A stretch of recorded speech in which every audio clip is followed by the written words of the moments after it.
మనం మత్తయి సువార్త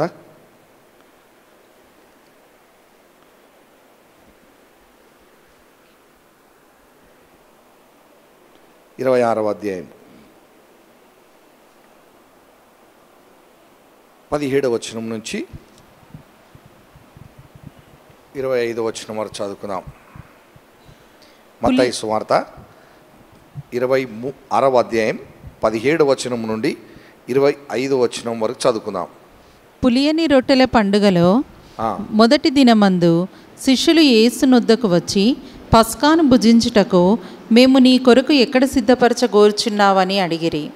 అందుకు ఆయన, మీరు పట్టణమందున్న ఫలాని మనుషుని యొద్దకు వెళ్ళి, నా కాలము సమీపమై ఉన్నది, నా శిష్యులతో కూడా నీ ఇంట పస్కాను ఆచరించెదనని బోధకుడు చెప్పుచున్నాడని అతనితో చెప్పుడనెను. యేసు తమకు ఆజ్ఞాపించిన ప్రకారము శిష్యులు చేసి పస్కాను సిద్ధపరిచిరి. సాయంకాలం అయినప్పుడు ఆయన 12 మంది శిష్యులతో కూడా భోజనమునకు కూర్చుండెను. వారు భోజనము చేయుచుండగా ఆయన, మీలో ఒకడు నన్ను అప్పగించునని మీతో నిశ్చయముగా చెప్పుచున్నానెను. అందుకు వారు బహు దుఃఖపడి, ప్రతివాడును ప్రభువా నేనా అని ఆయనను అడగగా, ఆయన, నాతో కూడా పాత్రలో చెయ్యి ముంచిన వాడెవడో వాడే నన్ను అప్పగించువాడు. మనుష్య కుమారుని గూర్చి వ్రాయబడిన ప్రకారము ఆయన పోవుచున్నాడు గాని ఎవని చేత మనుష్య కుమారుడు అప్పగింపబడుచున్నాడో ఆ మనుష్యునికి శ్రమ. ఆ మనుష్యుడు పుట్టియుండని ఎడల వానికి మేలని చెప్పెను. ఆయనను అప్పగించిన యూదా, బోధకుడా నేనా అని ఆయన అడగగా, ఆయన, నీవన్నట్టే అనెను. కంటిన్యూ చేయండి. 30 వరకు చదవండి. వారు భోజనము చేయుచుండగా యేసు ఒక రొట్టె పట్టుకొని దానిని ఆశీర్వదించి విరిచి తన శిష్యులకిచ్చి, మీరు తీసుకొని తినుడి, ఇది నా శరీరం అని చెప్పెను. మరియు ఆయన గిన్నె పట్టుకొని కృతజ్ఞతాస్తుతులు చెల్లించి వారికిచ్చి, దానిలోనిది మీరందరూ త్రాగుడి, ఇది నా రక్తము, అనగా పాపక్షమాపణ నిమిత్తము అనేకుల కొరకు చిందింపబడుచున్న నిబంధన రక్తము. నా తండ్రి రాజ్యములో మీతో కూడా నేను ఈ ద్రాక్షారసము క్రొత్తదిగా త్రాగు దినము వరకు ఇకను దాని త్రాగనని మీతో చెప్పుచున్నానెను. అంతటా వారు కీర్తన పాడి ఒలీవల కొండకు వెళ్ళిరి. హల్లెలూయా. ఇక్కడ చూడండి, యాక్చువల్లీ ఈరోజు క్రైస్తవ సంఘమంతా కూడా మాండీ థర్స్డే అంటారు, లేదా పరిశుద్ధ హోలీ థర్స్డే అంటారు. తెలుగులో అయితే మన పరిశుద్ధ బేసవారం అని అంటారు. అయితే ఎందుకు ఈ మాంటీ అనేది వచ్చింది అని మనం గమనించినట్లయితే, ఈ పదము లాటిన్ భాషలో మ్యాంటడమ్ అనే పదంలో నుంచి వచ్చింది. మ్యాంటడమ్ అంటే కమాండ్మెంట్, ఆజ్ఞ అని అర్థం. అలాగే దీన్ని పరిశుద్ధ అంటే హోలీ థర్స్డే అని కూడా అంటారు.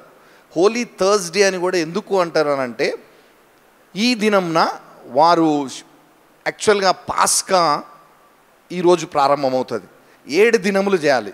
అది మనం నిర్గమకాండం 12వ అధ్యాయంలో 1వ వచనం నుంచి మనం చదువుకుంటూ వచ్చినట్లయితే 1 నుంచి 15వ వచనం వరకు చదివితే అక్కడ రాయబడి ఉంటుంది. 15వ వచనంలో స్పెషల్గా 15వ వచనంలో ఉంటుంది చూడండి. 7 దినములు పులియని రొట్టెలను తినవలెను. మొదటి దినమున మీ ఇండ్లలో నుండి పొంగినది పారవేయవలెను. మొదటి దినమున మొదలుకొని 7వ దినము వరకు పులిసిన దానిని తిను ప్రతి మనుష్యుడు ఇజ్రాయేలీల నుండి కొట్టివేయబడును. ఇక్కడ చూడండి ఎంత స్పష్టంగా ఉందో. 7 దినములు ఈ పండుగ చేయాలి. ఈ ప్రారంభ దినమున ఏ రోజు రొట్టె ఆ రోజు భుజించాలి. ఆ రొట్టె పులిసిపోకూడదు. పులిసినట్లయితే దాన్ని తినొద్దు, దాన్ని పడేయాల. ఒకవేళ తింటే అతడు ఇజ్రాయేలీల నుంచి వెలివేయబడతాడు అని ఇక్కడ లేఖనం సెలవిస్తుంది. అలాగే ఇది ఈ పాస్కాని చేయుట కొరకే శిష్యులందరితో కలిసి యేసు ప్రభు నిర్ణయించుకున్నాడు. కానీ ఇది మనం గమనించినట్లయితే ఈ పాస్కా భోజనం ఎవరు చేయాలి, ఎలా చేయాలి అనేది యూదుల ఆచారంలో దేవుడు వాళ్ళకందరికీ కూడా ఇజ్రాయేలులకి ఒక పద్ధతినిచ్చి ఉన్నాడు. ఇది కుటుంబముగా చేయాలి. కుటుంబముగా చేయాలి. ఒక కుటుంబము వాళ్ళ కుటుంబము తగ్గట్టుగా ఏది ఒక సంవత్సరము శుద్ధి అంటే శుభ్రముగా అంటే ఎటువంటి దోషము లేనటువంటి ఒక గొర్రెని కానీ లేదా మేకని కానీ తీసుకోవాలి. అది కూడా మొగదాన్ని 1 సంవత్సరం ఉండాలి. అది సంవత్సరానికి మించొద్దు, సంవత్సరానికి తగ్గొద్దు. సంవత్సరం ఉన్నటువంటి దాన్ని తీసుకొని, ఒకవేళ కుటుంబ సభ్యులు తక్కువ మంది మాంసం ఎక్కువైతుంది అంటే పక్కన వాళ్ళని కలుపుకోవచ్చు. మీరు 12వ అధ్యాయం నిర్గమకాండం 1వ వచనం నుంచి చదవచ్చు. అక్కడ రాయబడి ఉన్నది. మనకి చదువుకుంటూ పోతే టైం ఎక్కువవుతుందని చెప్తలేను, క్లుప్తంగా చెప్తున్నా. అంటే ఒక కుటుంబం చేయవలసినటువంటిది ఇది ఆచరించవలసినటువంటిది. ఎందుకు అనంటే దీని తర్వాత దేవుడు ఆ ఐగుప్తు దేశంలో ప్రథమ సంతతిని మరణదూత మీ మధ్యలో సంచరించబోతాడు. ఇక్కడ ఈ ఏ గొర్రె పిల్లనైతే మీరు మాంసం భుజించటానికి, పాస్కాని భుజించటానికి వాడుతున్నారో దాని యొక్క రక్తాన్ని మీ ద్వారముల మీద, ఆ 2 తలుపుల మీద మరియు పైన దూలం మీద అద్దమన్నాడు. ఇట్లా ఆ రక్తాన్ని చూసి మరణదూత మిమ్మల్ని ముట్టకుండా వెళ్ళిపోతాడు. మీరెవరు కూడా బయటికి రాకూడదు అని చాలా స్పష్టంగా అక్కడ రాయబడ్డది. హల్లెలూయా. అయితే యేసుక్రీస్తు ప్రభు ఆయన ఇక మరణ గడియలు దినాలు దగ్గరకు వచ్చినాయి, నాకు అర్థమైపోయింది, చాలా సమీపంగా ఉన్నదని. కాబట్టి యేసుక్రీస్తు ప్రభు ఈ పాస్కాని ఒకవేళ కనుక ఈ ఆచారం ప్రకారంగా చూస్తే ఆయన వెళ్ళి ఎవరితో జరుపుకోవాలి పాస్కా భోజనం? యేసు ప్రభు ఆయన శిష్యులందరూ కలిసి ఎవరితో చేయాలి? యేసు ప్రభు వాళ్ళ తల్లి అయిన మరియా, ఆయన సహోదరుల దగ్గరికి పోయి వాళ్ళ ఇంటికి వెళ్ళి చేసుకోవాలి. శిష్యులైతే వాళ్ళ సొంత ఇళ్ళకి వెళ్ళాలి. కానీ యేసు ప్రభు చెప్తున్నాడు వాళ్ళతోని, నేను మీతో పాస్కా భుజించాలని ఆశపడుచున్నా. ఎందుకు దీనికి లాస్ట్ సప్పర్ అని అంటున్నారు అని అంటే, ఇది చివరిగా యేసు ప్రభు భుజించినటువంటి భోజనం. దీని తర్వాత ఆయన భోజనం చేయలేదు. అది కూడా శిష్యులతో భుజించాలని ఆశపడ్డాడు ఆయన. యేసు ప్రభు తన శిష్యులతో భుజించాలి అని ఆశపడ్డాడు. అందుకనే దీనికి క్రిస్టియానిటీ లాస్ట్ సప్పర్ అని అన్నారు. ఎందుకు అని అన్నారు అని అంటే, యేసు ప్రభు భుజించినటువంటి చివరి భోజనం ఇది. అందుకే లాస్ట్ సప్పర్ అని అన్నారు. దీనికి శిష్యులతో కలిసి భుజించి ఉన్నాడు. అయితే ఇక్కడ మనం మరి ఆచారాన్ని యేసు ప్రభు పాటించాడా, ఆచారాన్ని అతిక్రమించాడా? యేసుక్రీస్తు ప్రభు చూడండి కుటుంబ సభ్యులతో చేయాలి. కానీ ఈ శిష్యులందరినీ ఆయన మనం యోహాను సువార్త, లూకాసు, ముఖ్యంగా యోహాను సువార్తలో చూసినట్లయితే, మీ లూకాసు వార్తలో తర్వాత కూడా 22వ అధ్యాయంలో చదివితే ఈ పాస్కా భోజనం అయిన తర్వాత యేసు ప్రభు శిష్యులతో చెప్తున్నాడు ఏమనంటే, మీరు నా కొరకు సమస్తమును విడిచి వచ్చి ఉన్నారు, మీరు నా శ్రమలో నాకు తోడై ఉన్నారు, మీరే నా వారై ఉన్నారు, నా తండ్రి యొక్క ఉద్దేశాన్ని ఎరిగి తండ్రి నన్ను పంపినాడని మీరు నన్ను అంగీకరించినారు కాబట్టి తండ్రి కూడా మిమ్మల్ని అంగీకరించినాడు. ఇప్పుడు యేసుక్రీస్తు ప్రభు ఇక్కడ ఏం చేస్తున్నాడు అని అంటే, ఆయన పరలోక సంబంధమైనటువంటి సంబంధ బాంధవ్యంలోనికి వాళ్ళని తీసుకొని వస్తున్నాడు. అందుకొరకే యేసు ప్రభు ఈ చివరి పాస్కా భోజనంలో ఆచారపరంగా తన కుటుంబ సభ్యుల దగ్గరికి వెళ్ళలేదు, కానీ శిష్యులతో కలిసి చేస్తూ ఉన్నాడు. ఎందుకంటే ఇక్కడి నుంచి మనం ప్రతిదీ కూడా ఆత్మీయంగా ఆయన చెప్పిన ప్రతి మాట నెరవేర్చబడుట మనం చూడబోతున్నాం. ఈరోజు మొదలుకొని ఈ పరిశుద్ధ బేస్తవారం మొదలుకొని శుక్రవారం యేసుప్రభు పునరుత్థాన దినం వరకు కూడా మనం అది గమనించబోతున్నాం. కాబట్టి శిష్యులతో చెప్తున్నాడు, మీరు లోక సంబంధులు కాదు, నా సంబంధులు అయి ఉన్నారు. యోహాను 15వ అధ్యాయంలో చూడొచ్చు మనం, అది 18, 19, 20, 21, 22 వచనంలో, మీరు ఈ లోకంలో నుండి నేను మిమ్మల్ని ఏర్పరచుకున్నా, నేను ఈ లోక సంబంధిని కానట్టు మీరును కూడా లోక సంబంధులు కాదు.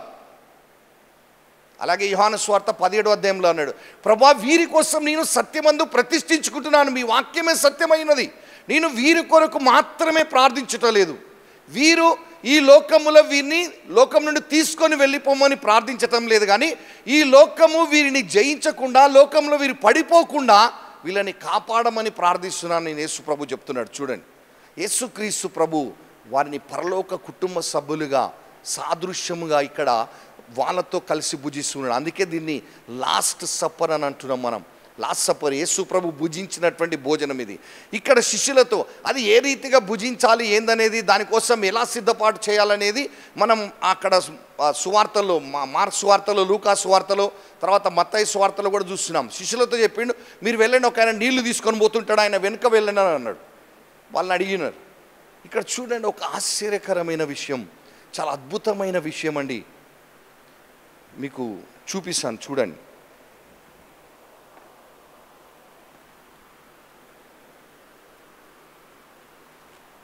లూకా సువార్త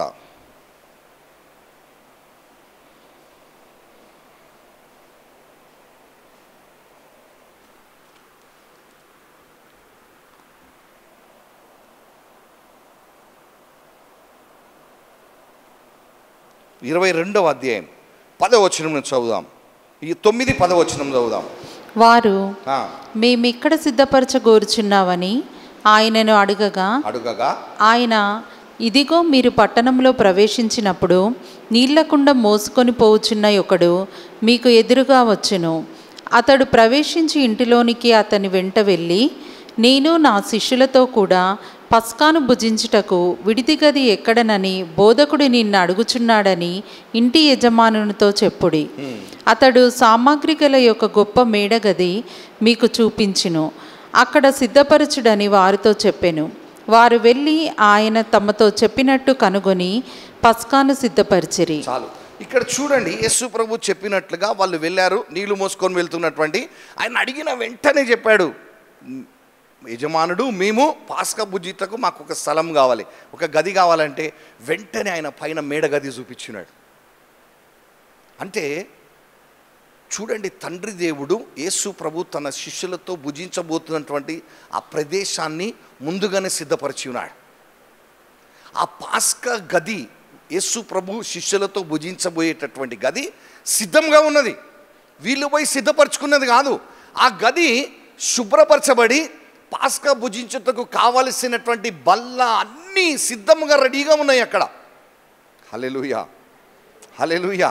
వీళ్ళు అడిగిన వెంటనే ఆయన ఏం మాట్లాడలేదు. పైన ఉంది వెళ్ళండి అని చెప్పాడు, పైన ఉందని. తర్వాత వాళ్ళు వెళ్ళి పాస్కా కావాల్సినటువంటి భోజన పదార్థాలన్నిటినీ శిష్యులు సిద్ధపరిచినారు. వీళ్ళు సిద్ధపరిచిన తర్వాత యేసు ప్రభు తన శిష్యులతో అక్కడికి వచ్చి వాళ్ళతో కలిసి పాస్కా భుజించి ఉన్నాడు. హల్లెలూయా. ఈ భోజనం చేస్తున్న సమయంలో యోహాను సువార్తలో చూస్తున్నాం, యేసు ప్రభు లేచి, యేసు ప్రభు ఇక నా సమయం దగ్గర పడ్డది, ఇప్పటి వరకు నేను వీరికి సువార్త బోధిస్తూ వచ్చాను, నా జీవిత విధానంలో వీరికి ఎన్నో మర్మాలు చెప్తూ వచ్చినాడు, ఎన్నో కార్యాలు చెప్తూ వచ్చినాడు. కాబట్టి ఇప్పుడు వీళ్ళకి ఇంకొక చాలా ప్రాముఖ్యమైనటువంటిది ఏంటిదంటే దాన్నే మనం మాంటీ థర్స్డే అంటారు. మాంటీ అంటే చెప్పిన నేను ఏంటిది, మ్యాండేటమ్. లాటిన్ భాషలో మ్యాండేటమ్, MANDATUM, మ్యాండేటమ్ అని అంటారు. మ్యాండేటమ్ అంటే కమాండ్మెంట్ అని అర్థం. అంటే యేసు ప్రభు వారికి ఒక కొత్త ఆజ్ఞ ఇస్తున్నాడు. ఏంటిదనంటే, మనుష్య కుమారుడు సేవ చేయుటకు వచ్చినాడు కానీ సేవ చేయించుకొనుటకు రాలేదు. కాబట్టి మీరు ఒకరినొకరు నేను ఎలా అయితే మీ పాదములు కడిగి సేవ చేస్తున్నానో అలా మీరు సేవ చేయండి అని తన శిష్యులకి ఒక మాదిరిని చూపిస్తున్నాడు. హల్లెలూయా, హల్లెలూయా. చూడండి, మన మొదటి పేతురు 2వ అధ్యాయం,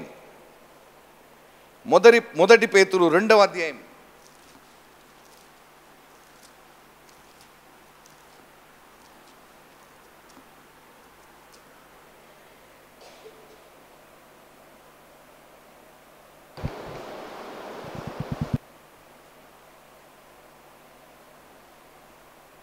21వ వచనం చదువుదాం.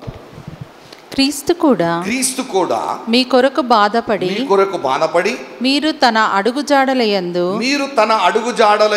నడుచుకొనున్నట్లు మీకు మాదిరి ఉంచి పోయెను. హల్లెలూయా. చూడండి, యేసుక్రీస్తు ప్రభు మనకు ఒక మాదిరి ఉంచిపోయినాడు. అది ఏంటిది? ఆయన ఇక్కడ చూడండి, మీ కొరకు బాధపడి మీరు ఆయన అడుగుజాడలలో నడుచుకున్నట్లుగా. ఆయన బాధపడ్డా కూడా ఆ బాధలో తన అడుగులు తప్పటడుగు లేదు. ఆయన తప్పటడుగులు వేయకుండా తండ్రి యొక్క ఉద్దేశములోనే ఎలా నడిచి ఉన్నాడో మనకి మార్గదర్శకముగా, మనకు ఒక మాదిరిగా ఆ అడుగులను చూపించి వెళ్ళి ఉన్నాడు. ఇప్పుడు అదే రీతిగా శిష్యులకు చూపిస్తున్నాడు ప్రాక్టికల్గా. ఆయన రాజుల రాజు అయి ఉన్నాడు, ప్రభుల ప్రభు అయి ఉన్నాడు. పేతురు, యోహాను, యాకోబులు ముగ్గురు కూడా యేసు ప్రభు రూపాంతర కొండలో రూపాంతరం చెందటం చూసి ఉన్నారు. ఆ మహిమను చూసి ఉన్నారు వాళ్ళు.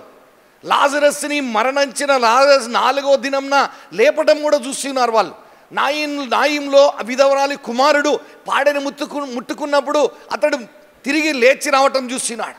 పాడెను ముట్టుకున్నాడు, బాడీని కూడా కాదు, నాట్ ద డెడ్ బాడీ, ఆ పాడెను ముట్టుకున్నాడు, అంతే లేచి వచ్చి ఉన్నాడు. అంటే ఎన్ని అద్భుత కార్యాలు, ఎన్ని మనం లూకాసు వార్త 10వ అధ్యాయం 9వ అధ్యాయంలో అనేకులు ఎన్నో వివిధ రకాల రోగాలతో వచ్చినటువంటి వారు. ఒక్కొక్కరికి ఒక్కొక్క రోగం కాదండి, ఒక్కరిలోనే అనేక రకమైన రోగాలు ఉన్నాయి. అవన్నిటి నుండి వారు స్వస్థత పొంది ఉన్నారు. ఎంతమంది దయ్యాల చేత, దురాత్మల చేత పీడింపబడుతున్నారు, అపవిత్రాత్మల చేత పీడింపబడుతున్న వారిని ఇవన్నీ వారు చూసి ఉన్నారు. ఇవన్నీ కూడా శిష్యులందరూ చూసి ఉన్నారు. ఆయన ఒకవైపు మనుష్య కుమారుడిగాను, ఒకవైపు దేవుని కుమారుడిగాను ఉన్నాడు. కానీ మనుష్య కుమారుడుగానే తన్ను తాను తగ్గించుకొని దీన మనస్కుడై సాత్వికుడై ఎలా బ్రతికి ఉన్నాడో అది చూపించి ఉన్నాడు. ఇప్పుడు చివరిగా వారి పాదములు గడిగి, ఒకరి పాదములు ఒకరు మీరు కూడా ఇలా సేవ చేయండి అని యేసుక్రీస్తు ప్రభు సాదృశ్యంగా వారికి చూపిస్తున్నాడు. సాదృశ్యంగా యేసుక్రీస్తు ప్రభు వారికి చూపిస్తున్నాడు. ఈ మాంటీ థర్స్డే, ఇది హోలీ థర్స్డే, పరిశుద్ధ బేస్తవారం ఏంటిది అని అంటే యేసు ప్రభు తన్ను తాను తగ్గించుకున్నాడు. ప్రేయర్ పాయింట్స్లో సిస్టర్ మంచి పాయింట్ చెప్పాను. మనం దీన మనస్సు గల ఆత్మ మనస్సు ధరించి ఉండాలని ఫిలిప్పీలు 2వ అధ్యాయంలో, అలాగే 1 పేతురు 5వ అధ్యాయం 5-6 వచనంలో ఉంటుంది. ఏముంటుందంటే మీరు దీన మనస్కులై ఉండుడి, దీన మనస్సు అనేటటువంటి వస్త్రమును ధరించుకొని ఉండుడి అని అంటుంది అక్కడ. ఆ వస్త్రమును ధరించుకొని ఉండాలని. మన క్రైస్తవ జీవితం అనేది మనము వినయము గల మనస్సు, దీన మనస్సు ద్వారానే అది ప్రత్యక్షపరచబడుతుంది. చాలామంది ఏమనుకుంటారంటే నువ్వు దీన మనస్సు, వినయ మనస్సు కలిగి ఉంటే అందరం వీడు చేతగానోడు, వీళ్ళు ఎందుకు పనికిరారు అని అనుకుంటారు. అనుకోనియండి, కానీ దేవుడు మన పక్షంలో పోరాడతాడు. యేసుక్రీస్తు ప్రభు తండ్రి దేవుడు మన పక్షంలో పోరాడతాడు, మనకి విజయం ఇస్తాడు. ఆ ఓర్పు, సహనము, దీన మనస్సు, అలాగే వినయ మనస్సు ఎదుటి వ్యక్తిని దేవుని కొరకు మనం గెలవగలుగుతాం. ఇక్కడ అదే యేసుక్రీస్తు ప్రభు తన శిష్యులకి నేర్పిస్తున్నాడు. అయితే కాళ్ళు కడుగుతూ వస్తున్నప్పుడు పేతురు దగ్గరకు వచ్చినాడు. చూడండి, యోహాను సువార్త 13వ అధ్యాయంలో చూస్తున్నాం. 13వ అధ్యాయంలో 8వ వచనం నుంచి చదువుదాం. ఇట్లు చేయుచు ఆయన సీమోను పేతురునొద్దకు వచ్చినప్పుడు అతడు, ప్రభువా, నీవు నా పాదములు కడుగుదువా అని ఆయనతో అనెను. అందుకు యేసు, నేను చేయుచున్నది ఇప్పుడు నీకు తెలియదు గాని ఇక మీదట తెలుసుకొందువని అతనితో చెప్పగా, పేతురు, నీవెన్నడూను నా పాదములు కడగరాదని ఆయనతో అనెను. అందుకు యేసు, నేను నిన్ను కడగని ఎడల నాతో నీకు పాలు లేదనెను. సీమోను పేతురు, ప్రభువా, నా పాదములు మాత్రమే గాక నా చేతులు, నా తల కూడా కడుగుమని ఆయనతో చెప్పెను. యేసు అతని చూచి, స్నానము చేసిన వాడు పాదములు తప్ప మరేమీయు కడుగుకొననక్కరలేదు. అతడు కేవలము పవిత్రుడయ్యెను. మీరును పవిత్రులు కాని మీలో అందరూ పవిత్రులు కారనెను. హల్లెలూయా. చూడండి, ఇక్కడ యేసుక్రీస్తు ప్రభు పాదములు గడుగుతున్నారు. శిష్యులు మిగతా వాళ్ళు సైలెంట్గా ఉన్నారు. పేతురు దగ్గరకు వచ్చి రాగానే పేతురు, ప్రభా నువ్వు నా కాలు గడగటం ఏంది? ఆయన ఎప్పుడు చూసినా తొందరపాటు కలిగినటువంటి వాడు కానీ ఆయన మనస్సు దేవుడిని ఎంతో ప్రేమిస్తున్నటువంటి వాడు అయి ఉన్నాడు. ఆ ప్రేమతోని తొందరపడుతూ ఉన్నాడు. అయితే ఆయన నా పాదాలు గడగొద్దు ప్రభు అని అన్నాడు. ప్రభు నన్ను నీ పాదాలు నీకు అడగకపోతే నాతో నీకు పాలు ఉండదు అని అన్నాడు. అట్లయితే నేను మొత్తం గడగన్నాడు. యేసుక్రీస్తు ప్రభు ఇక్కడ ఒక మాట చెప్తున్నాడు, స్నానము చేసిన వాడికి మొత్తం గడగనవసరం లేదు, అతడు పవిత్రుడే. అంటే ఇక్కడ స్నానానికి కాళ్ళు గడగడానికి ఏంటిది సంబంధం? పేతురు అంటున్నాడు, నన్ను నీతో పాలి భాగస్తుడని కావడానికి నన్ను మొత్తం గడగండి ప్రభు అని అన్నాడు. ఏంటిది అని అంటే ఇక్కడ రక్షణ గుర్తు చేస్తున్నాడు. రక్షణ అనేది ఒకసారి రక్షింపబడితే you are saved, that's all. నువ్వు రక్షింపబడ్డావు, నువ్వు పవిత్రుడవై ఉన్నావు అంటున్నాడు. యోహాను సువార్త 15వ అధ్యాయం తర్వాత చూస్తే 3వ వచనంలో 15:3 అంటున్నాడు, నేను మాట్లాడిన మాటలన్నా మీరు పవిత్రులైతిరి.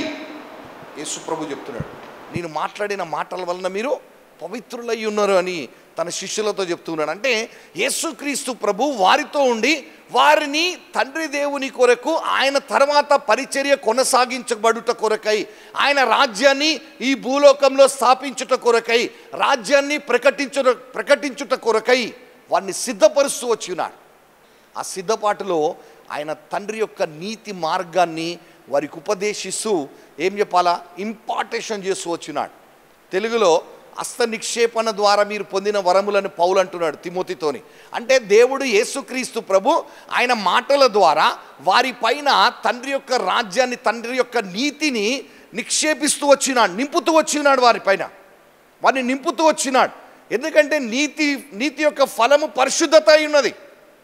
లేఖనం చెప్తుంది, యెషయా గ్రంథం 32వ అధ్యాయంలో 17 వచనంలో, 5వ అధ్యాయం 16 వచనంలో అదే చెప్తున్నది. నీతి యొక్క ఫలము పరిశుద్ధత అయినది. ఫలాలలో అదొక ఫలం ఏంటిదంటే పరిశుద్ధత అయినది. దేవుడు తన పరిశుద్ధతని నీతి వలన కనపరుచుకుంటున్నాడని లేఖనం చెప్తున్నది. అయితే ఇప్పుడు వారిని అట్లా సిద్ధపరిచినాడు. అందుకే యేసుప్రభు అంటున్నాడు, మీరు పవిత్రులైనరు.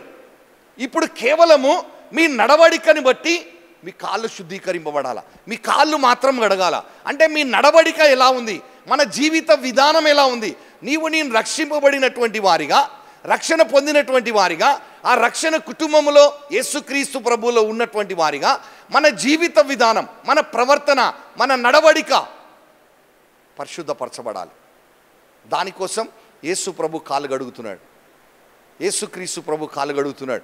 ఒకవేళ మీరు పాత నిబంధనలోనికి వస్తే మోషేకి దేవుడు చెప్పినాడు ప్రత్యక్షపు గుడారంను సిద్ధపరచమని. ఒకటి outer court, holy place and most holy place. అంటే ఆవరణ, పరిశుద్ధ స్థలము, అతి పరిశుద్ధ స్థలం. ఆవరణలో ఏముండేవి, ఏమేమి ఉండేది? గంగాళం ఒకటేనా? ఏముండేది? గంగాళానికి ముందు ఇంకొకటి ఉంటుంది, బలిపీఠం ఉండేది. ప్రజలు పాప పరిహారార్థ బలి, ఏ రకమైన బలి జంతువు తీసుకొస్తే ఆ బలిపీఠం దగ్గర తీసుకొచ్చి అక్కడ బలి అర్పించేవాళ్ళు. అర్పించిన తర్వాత యాజకుడు లేదా ప్రధాన యాజకుడు ఆ రక్తాన్ని తీసుకొని పరిశుద్ధ స్థలంలోకి వెళ్ళాలా, అతి పరిశుద్ధ స్థలంలోనికి వెళ్ళాలా. అంటే యాజకుడు ఆ పరిశుద్ధ స్థలములో ఉపకరణములు, సన్నిధి రొట్టెలు ప్రతిరోజు మారవాలి. అక్కడ దీపస్తంభం ప్రతిరోజు నిత్యం మండుతూ ఉండాలా. అది మండుతుందా లేదా, దాంట్లో కావలసిన నూనె పోయాలి, ఆ బల్ల మీద ఉన్నటువంటి రొట్టెలు తీయాలి, మళ్ళీ వేరే రొట్టెలు పెట్టాలి. ఇదంతా చేయడానికి, పరిచర్య చేయడానికి పరిశుద్ధ స్థలంలోనికి వెళ్తున్నప్పుడు అతడు ఆ ద్వారము దగ్గర గంగాళం ఉండేది, తొట్టి. ఇంకొక మాటలో చెప్పాలంటే ఒక తొట్టి ఉండేది. ఆ తొట్టిలో నీళ్లు ఉండేవి. ఆ నీళ్లతోని చేతులు కడుక్కోవాలి. ఎట్లా కడుక్కునే వాళ్ళంటే ఆ నీళ్ళు తీసుకొని ఇట్లా చేతులు కాళ్ళు కడుక్కునేవాళ్ళు, కాళ్ళు చేతులు కడుక్కునేవాళ్ళు, శరీరం మొత్తం కాదు. Only the hands and the feet they use to wash and they use to enter in to the holy place.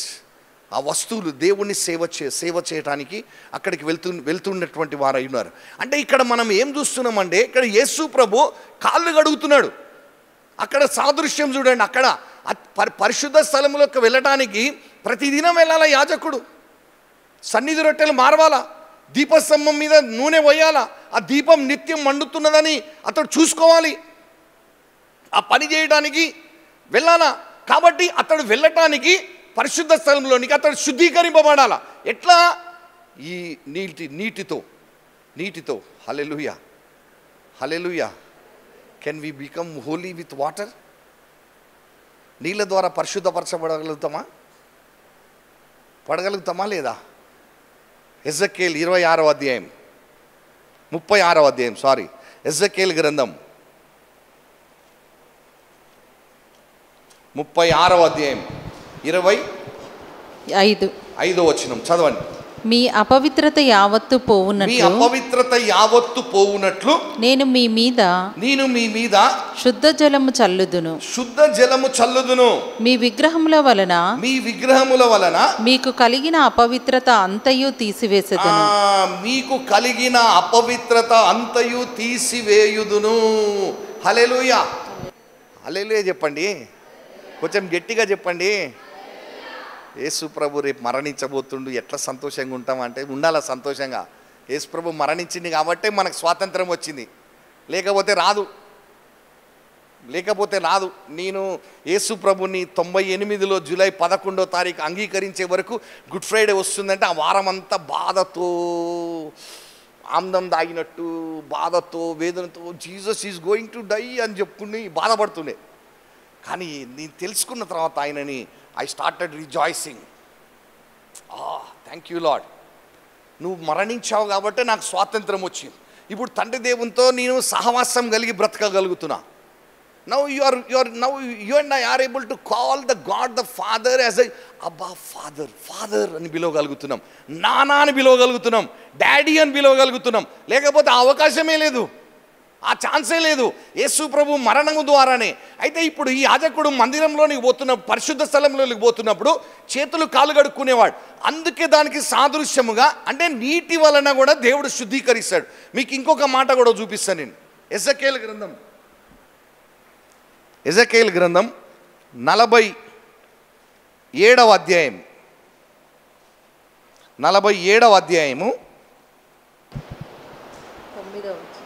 2వ వచనం నుంచి చదువుదాం. పిమ్మట ఆయన ఉత్తరపు గుమ్మపు మార్గముగా నన్ను నడిపించి చుట్టూ త్రిప్పి తూర్పునకు పోవు దారిని బయటి గుమ్మమునకు తోడుకొని వచ్చెను. నేను చూడగా అచ్చట గుమ్మపు కుడి ప్రక్కను, అక్కడ గుమ్మపు కుడి ప్రక్కను నీళ్లు ఉబికి పారుచుండెను. ఆ మనుష్యుడు కొలనూలు చేత పట్టుకొని తూర్పు మార్గమున బయలు వెళ్ళి 1000 మూరలు కొలిచి ఆ నీళ్ల గుండా నన్ను నడిపింపగా నీళ్లు చీలమండ లోతులో నుండెను. ఆయన మరి 1000 మూరలు కొలిచి మళ్ళీ 1000 మూరలు కొలిచి నీళ్ల గుండా నన్ను నడిపించగా నీళ్లు మోకాళ్ళ లోతుండెను. ఇంకా ఆయన 1000 మూరలు కొలిచి నీళ్ల గుండా నన్ను నడిపింపగా నీళ్లు మొలలోతుండెను, నడుములోతుండెను. ఆయన ఇంకను 1000 మూరలు కొలువగా నీళ్లు మిక్కిలి లోతై నేను దాటలేనంత నది కనబడెను. చూడండి, ఇది తూర్పు వైపు నుండి, అంటే దేవుని సింహాసనం ఉన్నటువంటి అక్కడ తూర్పు వైపు నుండి ఆయన సింహాసనం కింద ప్రవహిస్తున్నటువంటిది నీరు. ఇది నీటి వలన కూడా మనం శుద్ధీకరింపబడుతున్నాం. దేవుడు ఏం చేస్తున్నాడంటే మీ అపవిత్రత యావత్తు, మీ యొక్క విగ్రహముల ద్వారా వచ్చినటువంటి ప్రతి అపవిత్రతను నేను శుద్ధీకరిస్తున్నా అంటున్నాడు, పవిత్రపరుస్తున్నా అంటున్నాడు. Hallelujah. God is making us holy through his living waters. He cleanses us with the living waters. మీరు గినక జెనిసిస్ చాప్టర్ 1లోకి పోతే దేవుడు మనుషులను కాకుండా పక్షులను, జంతువులను, వీటన్నిటిని ఎక్కడి నుంచి సృష్టించిండు? ఎక్కడి నుంచి రమ్మన్నాడు?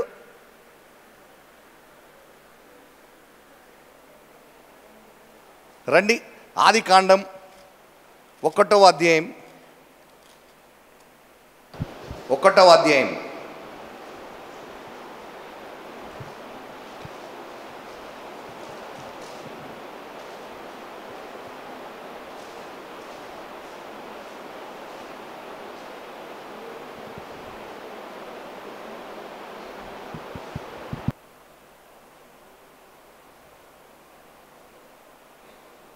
20వ వచనం చదవండి. దేవుడు జీవము కలిగి చెలించు వాటిని జలములు సమృద్ధిగా పుట్టించునుగాకనియు, పక్షులు భూమిపైని ఆకాశ విశాలములో ఎగురునుగాకనియు పలికెను. ఇంగ్లీష్లో చదువుతారా అది? 28th verse. Can somebody read for me in English? 120, Genesis 1:20. Then God commanded, let the water be filled with many kinds of living beings, and let the air be filled with birds. Let the water be filled with the many kinds of living beings అని ఉన్నది.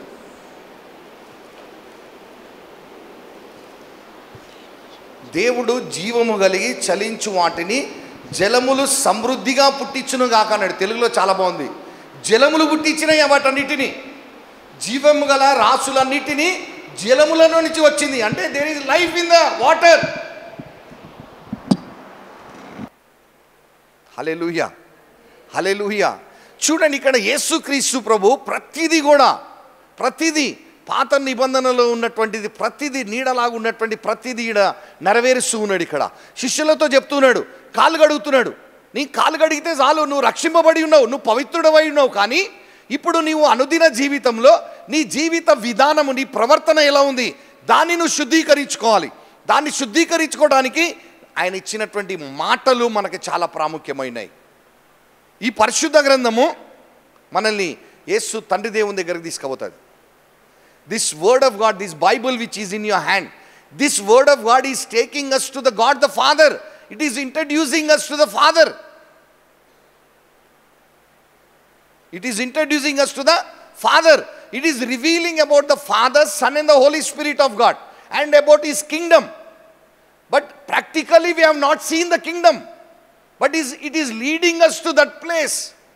ఇది మనల్ని తండ్రి కుమార పరిశుద్ధాత్మ దేవుణ్ణి పరిచయం చేస్తున్నది. అలాగే ఆయన రాజ్యాన్ని పరిచయం చేస్తున్నది. మనం అది చూడలేదు, మనం ఇంకా అక్కడికి పోలేదు. But we are able to experience it. When we will experience in fullness, మనం పరిపూర్ణంగా ఎప్పుడు అనుభవిస్తాము అని అంటే, ఎప్పుడైతే ఈ వాక్యము, రాయబడిన వాక్యము నీకు ప్రత్యక్షతగా మారాలి. The return word which is in your hand should become a revolution for you. Then it becomes life in your life. నీ జీవితంలో అప్పుడు అది జీవముగా మారుతుంది. ఆ ప్రత్యక్షత నీలో జీవముగా మారుతుంది. అప్పుడు నువ్వు అనుభవించటం ప్రారంభిస్తావు. హల్లెలూయా, హల్లెలూయా, హల్లెలూయా, హల్లెలూయా.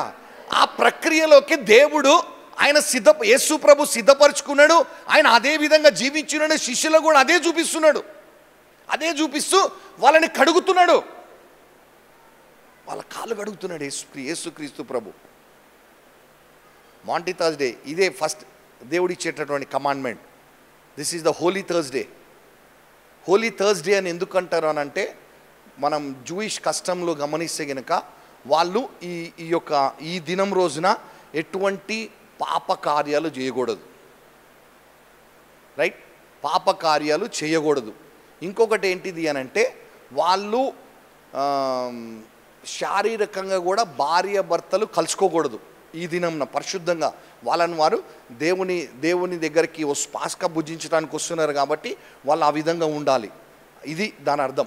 అందుకే that's why it is called the holy Thursday అని చెప్పబడ్డది వాళ్ళ ఆచారం ప్రకారం, according to the Jewish custom. Hallelujah, hallelujah, hallelujah. చూడండి, ఇక్కడ రెండు కార్యాలు చూస్తున్నాం. ఇక్కడ యేసుక్రీస్తు ప్రభు ఏం చేస్తున్నాడు? ఆయన శిష్యుల పాదములు గడిగి మీరు కూడా ఒకరినొకరు ఈ విధంగానే సేవ చేయండి అని అన్నాడు. So we Christians should serve. మనం సేవ చేయాలా. యేసు ప్రభు సేవ చేయడానికి వచ్చినాడు. అట్లనే మనం కూడా సేవా దృక్పథం కలిగి ఉండాలి. మన మనస్సులో ఎప్పుడు ఎవరికి అవకాశం దొరుకుతుందా, ఎవరికి సేవ చేయాలనేటటువంటి ఆ మనస్సు మనం కలిగి ఉండాలి. ఆ దీన మనస్సు, ఆ వినయ మనస్సు మనం కలిగి ఉండాలి. హల్లెలూయా, హల్లెలూయా, హల్లెలూయా, హల్లెలూయా. ఇది అయిన తర్వాత మీకు ఇక్కడ ఒక ప్రశ్న అడుగుతా నేను.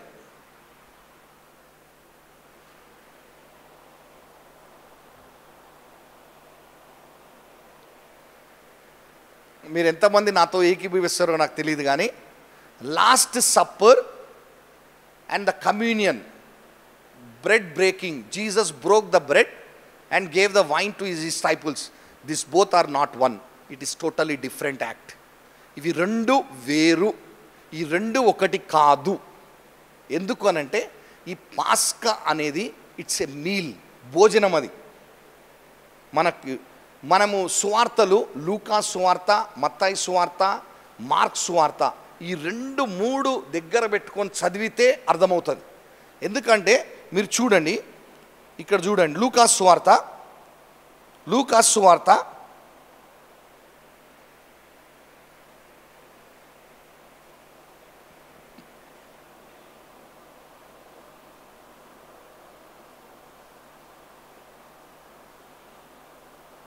22వ అధ్యాయం 19వ వచనం చదువుదాం. పిమ్మట ఆయన యొక్క రొట్టె పట్టుకొని కృతజ్ఞతాస్తుతులు చెల్లించి దాన్ని విరిచి వారికిచ్చి, ఇది మీ కొరకు ఇయ్యబడుచున్న నా శరీరము, నన్ను జ్ఞాపకం చేసుకొనుటకు దీనిని చేయుడని చెప్పెను. చూడండి ఇక్కడ ఏమున్నది, ఇక్కడ యేసు ప్రభు రొట్టెని తీసుకొని దాన్ని విరిచి వాళ్ళకి ఇది నా జ్ఞాపకార్థంగా చేయండి అని ఇచ్చినట్టు ఇక్కడ రాయబడ్డది. మీరు ఇప్పుడు మత్తయి సువార్తలోనికి రండి. మత్తయి సువార్తలోనికి రండి. మత్తయి సువార్త 26వ అధ్యాయం 26వ వచనం చూద్దాం. వారు భోజనము చేయుచుండగా యేసు ఒక రొట్టె పట్టుకొని దానిని ఆశీర్వదించి విరిచి తన శిష్యులకిచ్చి, మీరు తీసుకొని తినుడి, ఇది నా శరీరం అని చెప్పెను. చూడండి ఇక్కడ భోజనము చేయుచుండగానన్నారు. భోజనం తిన్న తర్వాత భోజనం వేరు, ప్రభు ఇచ్చినటువంటి రొట్టె వేరు. ప్రభు ఇచ్చినటువంటి రొట్టె భోజనం కాదండి. It's his flesh. It's not a meal. మనం పాస్కా భోజనం అది. And it is the last supper. It says క్రైస్తవ సంఘం ఏం చెప్తుందంటే, మన సంఘం ఏం చెప్తుంటే it's a last supper. Last supper అంటే ఏంది? చివరిగా యేసు ప్రభు తన శిష్యులతో భుజించిన భోజనం అది. అందుకే it is a last supper అంటున్నారు. అదే ఇక్కడ అది అయిన తర్వాత దేవుడు, అది అయిన తర్వాత అంటే మీరు చూడండి, యోహాను సువార్తలో రండి. యోహాను సువార్త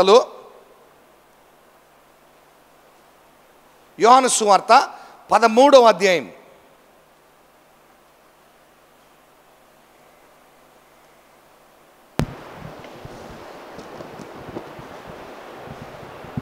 24వ వచనం చదువుదాం. గనుక ఎవరిని గూర్చి ఆయన చెప్పెనో అది తమకు చెప్పుమని సీమోను పేతురు అతనికి సైగ చేసెను.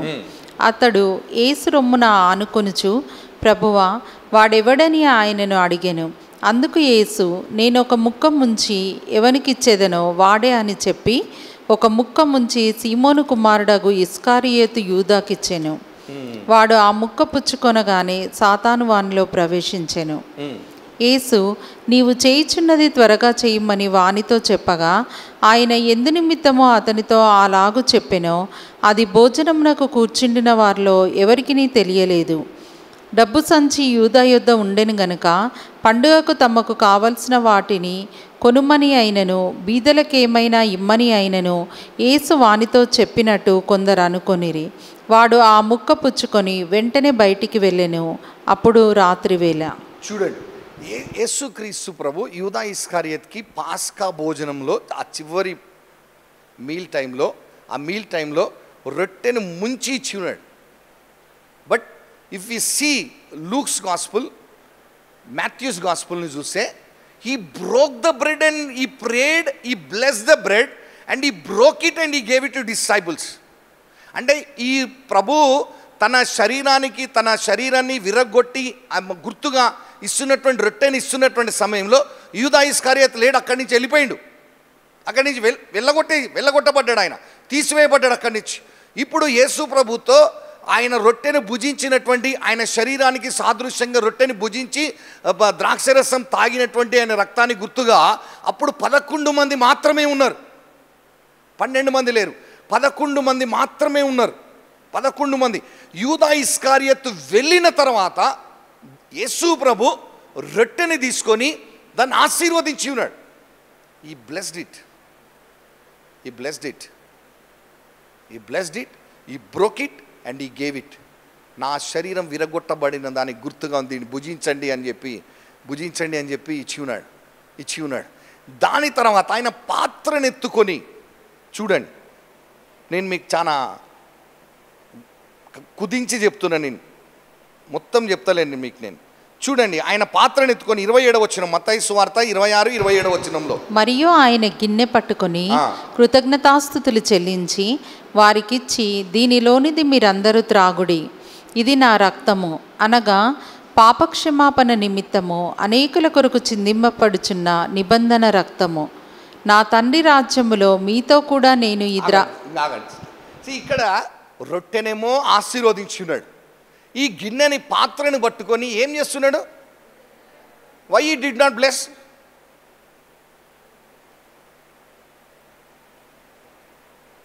మీకు హోంవర్క్ ఇది.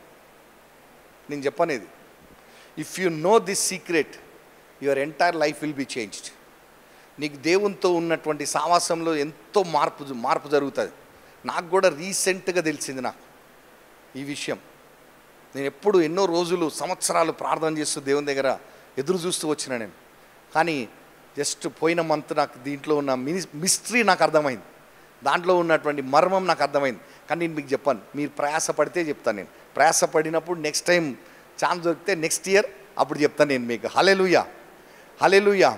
వై బ్లెస్డ్ ద బ్రెడ్, రొట్టెని ఆశీర్వదించిండు, కానీ పాత్రలోని ద్రాక్షరసమును ఆయన రక్తానికి గుర్తుగా ఉన్నటువంటి దానికి కృతజ్ఞతలు చెప్పిండు, ఆశీర్వదించలేదు. కృతజ్ఞతలు చెప్పి అది శిష్యులకు ఇచ్చి, ఇది మీ కొరకు చిందింపబడిన నా రక్తము, క్రొత్త నిబంధన రక్తం అని అన్నాడు. క్రొత్త నిబంధన రక్తం అని వారికి ఇచ్చి, మీ పాపములు క్షమింపబడుటకు, క్షమాపణ, ఫర్గివ్నెస్ అనే వర్డ్కి మీనింగ్స్ చూసిన నేను. ఫర్గివ్నెస్ అంటే రిమిషన్, తుడిచివేయబడటం, తీసివేయబడటం, తొలగించబడటం. క్షమించబడటం అంటే తుడిచివేయబడటము, తీసివేయబడటము లేదా తొలగించబడటం అని అర్థం. ఇవన్నీ అర్థాలు వస్తాయి. So Jesus is has shed his blood for the forgiveness అంటే రిమిషన్ ఆఫ్ అవర్ సిన్స్. తుడిచివేసేశాడు, అందుకే ఆయన ఇక ఎన్నడూ జ్ఞాపకం చేసుకొనడు. హెబ్రీలు 8వ అధ్యాయం 10వ అధ్యాయంలో చూడొచ్చు, అలాగే 8వ అధ్యాయం 10వ అధ్యాయంలో చూడొచ్చు, మళ్ళీ ఇర్మియా గ్రంథం 31వ అధ్యాయంలో కూడా చూడొచ్చు. 33వ అధ్యాయంలో 33, 34 వచనాల్లో చూడొచ్చు. ఏమనంటే, నీ పాపములను క్షమించి ఇక ఎన్నడూ జ్ఞాపకం చేసుకోనని అంటున్నాడు దేవుడు. So much yes. అండ్ ఇంకొకటి ఏం చెప్తుండంటే, లాస్ట్ వర్డ్ నేను చెప్పి ముగిస్తాను నేను 29th వర్డ్ చదవండి sister. Matthew 26:29. Now I will close with this word. నా తండ్రి రాజ్యములో మీతో కూడా నేను ఈ ద్రాక్షారసము క్రొత్తదిగా త్రాగు దినము వరకు ఇకను దాని త్రాగనని మీతో చెప్పుచున్నాను నేను. Hallelujah, hallelujah, hallelujah, hallelujah. Why did Jesus they said this words? Yesukristu ప్రభు ఎందుకని శిష్యులతో ఈ మాట చెప్పి ఉన్నాడు? దానికి కారణం ఏంటిది? దాంట్లో ఉన్న మర్మం ఏంటిది? యేసుక్రీస్తు ప్రభు శిలువలో వేలాడుతున్నప్పుడు దాహం అన్నప్పుడు ఏం చేసినారు? ఒక స్పంజులో చిరకతోని ద్రాక్షరసంలో ముంచి ఆయనకు నోటి దగ్గర పెడతానే తాగిండా? Did he drink? Did he taste it? No, he did not taste. He did not taste it. అంటే ఇక్కడ మీతో తండ్రి యొక్క రాజ్యములో మీతో కలిసి నేను త్రాగు దినం వరకు దీనిని ముట్టుకొనానంటే, even in heaven we will be taking part, we will take part in the body of Jesus will have, and we'll have the blood also, even in heaven. మీతో నేను భుజించు వరకు అని యేసు ప్రభు చెప్తున్నాడు. What a privilege it is for us. ఎంత గొప్ప ధన్యత చూడండి. ఈవెన్ పరలోకంలో కూడా, దేవుని రాజ్యంలో కూడా. హల్లెలూయా, హల్లెలూయా, హల్లెలూయా. యేసుక్రీస్తు ప్రభు మాంటి అంటే మ్యాండేటం, ఆజ్ఞ ఇచ్చినాడు. ఏంటిదంటే, నేను మీకు సేవ చేసినట్లు మీరు ఒకరినొకరు సేవ చేయండి అని చెప్పినాడు. ఇంకొకటి పాస్కా ప్లస్ ప్రభు బల్ల వేరయ్యున్నవి. ఈ పాస్కాని వాళ్ళు మొదటి రోజు యేసు ప్రభు తన శిష్యులతో కూర్చున్నాడు. అది లాస్ట్ సప్పర్ అని అంటున్నారు క్రిస్టియానిటీ. ఎందుకని అంటున్నామంటే, because that is the last meal which Jesus has taken, and that to with his disciples.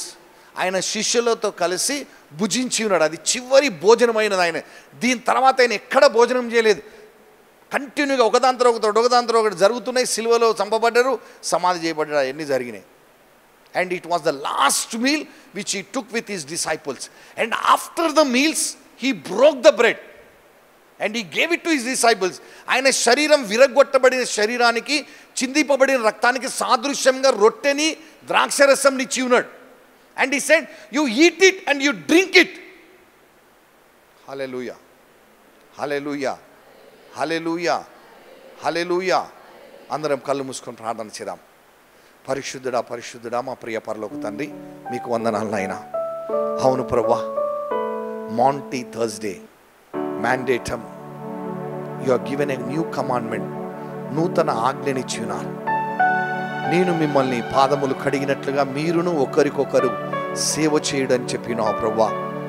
దీన మనస్కులమై, సాత్వికులమై, వినయ మనస్సు గలవారమై, అవును నాయనా, ఒకరినొకరు మీకంటే ఎదుటి వారు గొప్పవారని ఎంచి అలా సహవాసంలో బ్రతకమని మీరు మాకు చూపించి ఉన్నారు నాయన. మీకు వందనాలు అయ్యా. ఒకవైపు మీరు మనుష్య కుమారుడై, ఇంకొక వైపు దేవుని కుమారుడై ఉండి ప్రభా అయ్యా శిష్యుల పాదములు కడిగి ఉన్నారు నాయనా. దైవత్వమును కలిగి కూడా ప్రభా మీరంతగా తగ్గించుకొని ఉన్నారు. మేము కూడా అదే తగ్గింపు కలిగి ప్రభా ఈ భూలోకములో సాత్వికులుగా, దీన మనస్కులుగా మేము బ్రతుకున్నట్లుగా మమ్మల్ని ఆత్మలతో నింపి నడిపించమని నాయన. ఇంకను మాట్లాడిన మాటలో ఉన్న లోతైన విషయాలు తెలియపరచమని, యేసు ఎందుకని పాత్రనెత్తుకొని కృతజ్ఞతాస్తుతులు చెల్లించినాడు? దాన్ని ఆశీర్వదించకుండా రొట్టెను ఆశీర్వదించాడు, కానీ పాత్రనెత్తుకొని కృతజ్ఞతాస్తుతులు చెల్లించాడో అందులో ఉన్నటువంటి ఆ మర్మాన్ని, రహస్యాన్ని మాకు తెలియపరచమని నాయన. అయ్యా మా జీవితాలని పూర్తిగా క్రీస్తు సారూప్యములోనికి ఆయన తీర్చిదిద్దమని మమ్మల్ని మేము, మా కుటుంబాలను, మా సంఘాలను మీకు అప్పగించుకుంటున్నాయన. అవును నా తండ్రి, ఈ అంత్య దినాల్లో జరుగుతున్నటువంటి ప్రతి సంఘటనని మీకు అప్పగిస్తున్నాం నాయన. వాటన్నిటిలో కూడా మీ భయంకరమైన దక్షిణ హస్తాన్ని ఉంచమని, నీతి హస్తాన్ని ప్రభా మా అందరిపైన కూడా ఉంచి నడిపించమని వేడుకుంటున్నా తండ్రి. అదే ధైర్యము గల ఆత్మతో నాయన ముందుకు వెళ్ళేటకు, నిబ్బరము గల ఆత్మతో మీ ముందుకు వెళ్ళేటకు నాయన, ఎక్కడ కూడా రాజీ పడకుండా, వెనుకంజ వేయకుండా నా తండ్రి అయ్యా జీవించుటకు మా అనుదిన జీవితంలోను అన్ని విషయాలలోనూ ప్రభా కృప చూపి నడిపించమని వేడుకుంటున్నాయన. మహిమ ఘనత ప్రభావం చెల్లించి క్రీస్తు యేసు పరిశుద్ధ నామంలో ప్రార్థించి వేడుకుంటున్నాం మా ప్రియ పరలోక తండ్రి. ఆమెన్.